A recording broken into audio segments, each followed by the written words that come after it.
Welcome to Ashford in Kent, where we're at Hobbs Parker for its final classic car sale of the year. Now it takes place on October the 19th and 20th. Bidding begins on the 19th and concludes on the 20th, and you can view the cars before the sale starts. And we're starting here with this rather fetching Golf Cabriolet. Absolutely, it doesn't have the GTI badge on the front, but personally I don't mind that. I would trade this any day over the condition alone. It's absolutely immaculate, isn't it? It is very nice, 59,000 miles, which is very, very low, of course, for a Volkswagen. And mechanically overhauled in 2019, about £1,500 spent, yeah. And the interior is unblemished for that sort of pale even leather. More than spotless. Yeah, absolutely. That wouldn't let you down. It would look good on any car show field as far as I'm concerned. So just get in it and drive it, enjoy the sunshine while we've still got it. Exactly right. Well, there's another convertible over here. This BMW E30 318. I think it's just sensibly priced as well. This one's got a good valuation. It's a fairly late car, of course, because the E36 came out in the same year, 1992. To be honest with you, this one's 151,000 miles, but it wears it really, really well. A good buff and polish, and I don't think it would be out of place at a car show. It's had 5 former keepers, but it's got loads of history with it as well, so you know, despite the mileage, it's been really well maintained. Manual car as well. Love that 3-spoke steering wheel. That's my favourite of that BMW era, that one. Got something a bit different over here, though. We certainly have. Bentley R-Type. 1952 black over ivory with the beige interior. And I understand this is the last Bentley to sport a manual transmission. Rare from that reason alone. It's got loads of history, loads of paperwork. The new owner will have to apply for a V5, so the valuation reflects that. I mean, it is a bit of a bargain, isn't it, at that estimate? Just a stunning example of a Bentley of that era, it really is. Yeah. 4.6, 6-cylinder engine, silky smooth. Shows 58,000 miles, which could well be genuine looking at it. It looks lovely, isn't it? And I love it. I love the elegant lines. I think it's marvellous. But can I direct you from large to little? Well, it wouldn't be a sale with you in it without a Mini.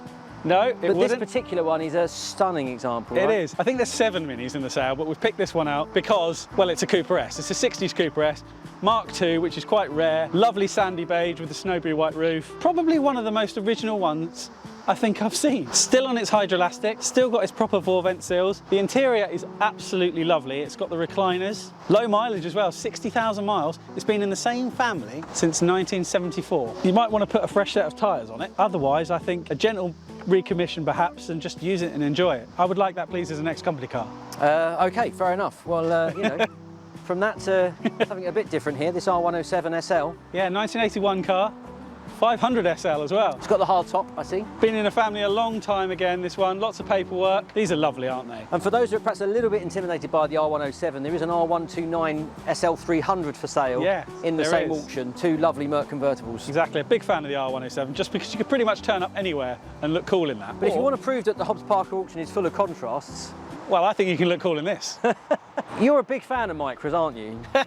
And this is a facelift K10. Just a lovely thing, this. A 998cc, and it's a super, which I'm led to believe is quite rare. And it's a super condition. All the side decals and all that kind of stuff, that's the special edition bit. Well, that green trim is quite unusual, isn't it? And it's unmarked. I mean, the thing has done 36,000 miles. It's a lovely thing, and actually it's sensibly priced. So if you wanted to get into the classic car scene. Really well looked after, and yeah, just a kind of classic to get in and enjoy that one, isn't it? Yeah, I would say so. But from one white Japanese icon to another one. Yeah, I mean, this is a bit special. An Integra Type R. A DC2, a UK car. You can see it's been really well looked after. The interior is really, really nice. It had a new speedo fitted in 2002, I believe. But it's all documented, so that, I think that was at 20,000 miles. It's now showing something like 90,000. It's just spotless, isn't it? As a showcase for the sort of the Honda Type R brand, the Integra takes a lot of beating, I reckon. I mean, they've rocketed in value. I think they're stunning. They really are Honda at their best. Maybe apart from an S2000, but I'm biased on there. I wonder who owns one of those. Very, very familiar car here, Jeff. Yeah, I don't think I remember seeing this one. You may have seen this elsewhere on Classics World, the Mark III Cortina that's been our pride and joy for well over a year now. South African import, 1.6 cross-flow, 1977, so this is a very late Mark III. Joe loves it. We all love it. It's just a glorious thing to drive, and again, they're really rare, particularly in this condition. It's very usable, the ride comfort is great. Joe even was good enough to fit some modern inertia reel seat belts in there, so it's practical and safe as well. Yeah, if you want to get into classic Ford motoring, I don't think there's anything better really. It's sad to see that go. You know your MG Midgets? Yeah, I love this. Again, another car that's been in long-term ownership. It's a 1967 car, so it's on an E-reg for number plate gigs, only ran from January to August. That's right, went to F on the 1st of August, didn't it, in 67. So do love that. 1275 engine. The interior looks really good. Got the early spindly wheel and the early seats in it. Yes. Well, the paint on this one's really lovely as well, isn't it? Yeah, no, it looks great. In the sale, there's actually an Austin-Healey Sprite as well, the equivalent model. Is there? Yeah. Lovely. We know I'm a bit of a Jag man.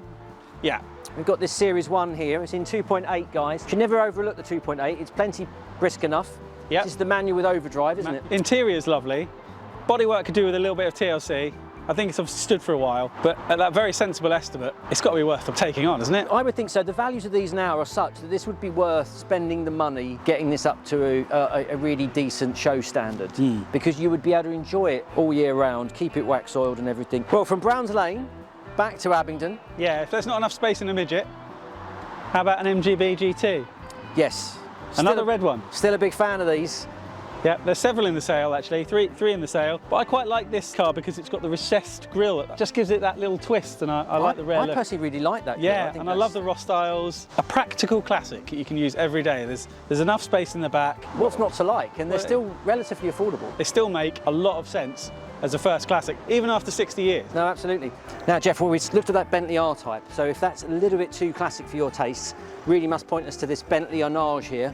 Yes. With the proper crew-built 6.75 litre V8 engine. The only reason I would want this, I mean, I love it, don't get me wrong, it's got a PlayStation 2 in the back with Gran Turismo 4. I know, right? So Bentleys are for people that like to drive their cars, but if you get bored of driving the actual thing, you can do the computer game at the back. Yeah. If you need loads of parts for it, don't worry. You can fit it all in this lovely Transit bonus van. That is tremendous. 1989, 70-odd thousand miles on the clock. It's a bonus limited edition. Great, I absolutely love it. And Joe will want us to mention this 416 GSI.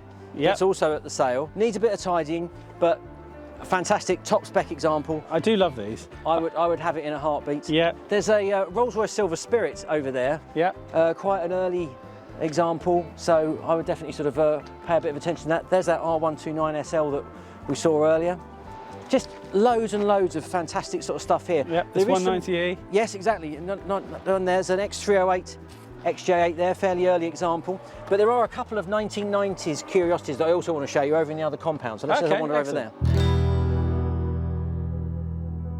But first, our friends at Lancaster Insurance are running monthly giveaways. You can win all sorts, from experience days to tools, restaurant vouchers and tech. So click the link below at the end of the video to enter their latest competition. Now, Jeff, I wouldn't normally sort of highlight something like this. Well, actually, probably I would, I'm lying. But Yes, this Mark 1 Mondeo 2.5 V6 Auto, it's in really remarkable original condition. It's not the tidiest. I think it's fabulous. And again, Mark 1s are getting super rare. I'd really snap that up, actually. I think that's really good. But listen, if you're feeling sort of, you know, super brave, there's a couple of other projects here. There's an Audi Cabriolet there, which I really like the look of. Still love that sort of Teutonic styling. But listen, for real brave pills, I've got to point to this Mitsubishi Sigma Estate. This doesn't look like it's been on the road for a while. I think it's 5 years. I think it was last on the road in 2017. You've got to do a lot of recommissioning, but what a car. I love it. And I defy anyone to say that interior isn't to die for. It's just glorious. I love it. I think it was enthusiast owned. You could see where there was a plaque here. Oh, yes. Suggests to me, looking at the paperwork in the back, it was used on a Mitsubishi Centenary Tour. So someone's obviously cared for it at some point. I just need someone to do it again. I'm not brave enough, but I really hope someone is, because it just deserves to survive. It's just, it's just brilliant. And there's a Morris Minor 1000 here, which I thought, you know, would make a good project for someone.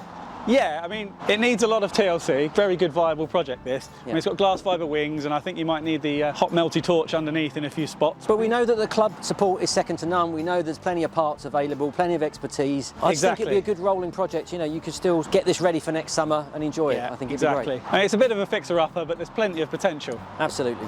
And of course, if this Morris Minor doesn't float your boat, or even an R-Type Bentley, there's plenty of variety in the sale. So check out what there is to offer on the website, and happy bidding.